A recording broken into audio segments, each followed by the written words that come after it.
life, she'd be the sort of person who went to church, rather than the sort of person who caused other riders to topple from their horses in an attempt to get a look at her when she rode in the Row with an admirer. Perhaps the women here would be her friends, since she'd recently discovered she had none, when she'd once thought she'd had dozens. "Must you wriggle so, Henny?" she hissed. "Begging your pardon, my lady, but these pews are hard as a hangman's heart and narrow as a rat's bunghole. Me petticoat has crawled right up me arm." Two women in front of them swivelled to stare at them, jaws swinging wide in outrage. They stared at Evie.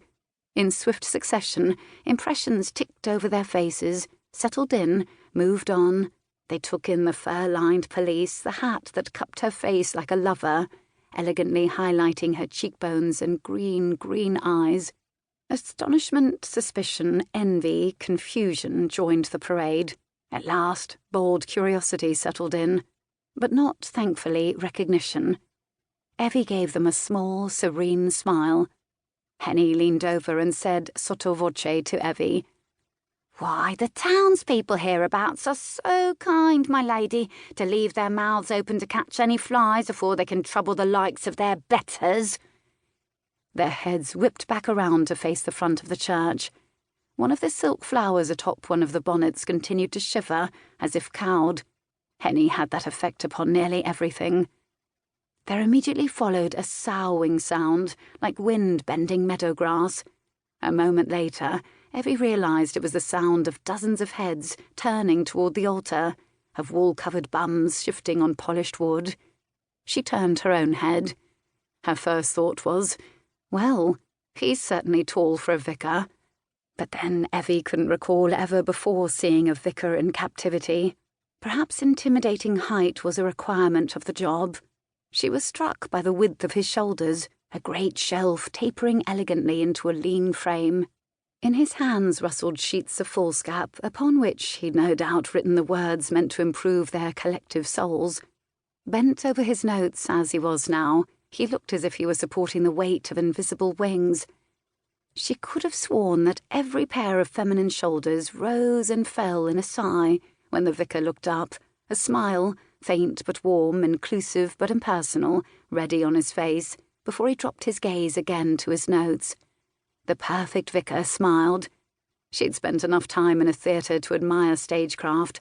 She'd spent enough time with men to be cynical about all of them. She had no use for any of them any more. That, of a certainty, was part of her new life. Henny by no means shared this conviction. "Caw," she whispered, gripping Evie's arm, and then, slowly, "Would you look at that bloke? He can warm me bed any time he wants." Evie elbowed her hard. "Good morning. Thank you for coming." "Oh," his voice surprised her. A baritone with the depth of a bell and deliciously frayed at the edges. It was like stumbling into a patch of sunlight on a relentlessly grey day. Her eyes closed. The temptation was to bask in it.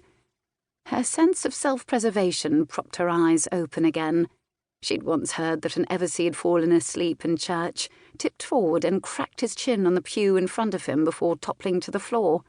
She couldn't wait to hear him say more things. "Goats," is what the vicar said next. The congregation stirred, or some of it stirred, uneasily.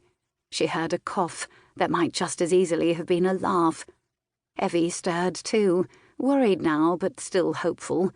Surely she wasn't about to be subjected to a homily about goats.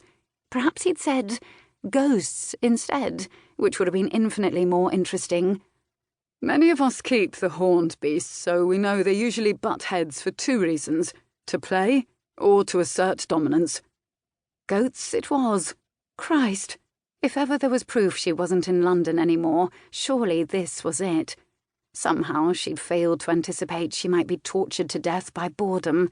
She had a horror of boredom. She was positively gifted at avoiding it. Likely some instinct for self-preservation had kept her from churches until now. She threw a desperate glance at the entrance. She could hardly bolt down the aisle, and she doubted she could get the big, ancient door of the church open without throwing her body at it like a battering ram, although Henny might be able to. But Henny appeared enraptured.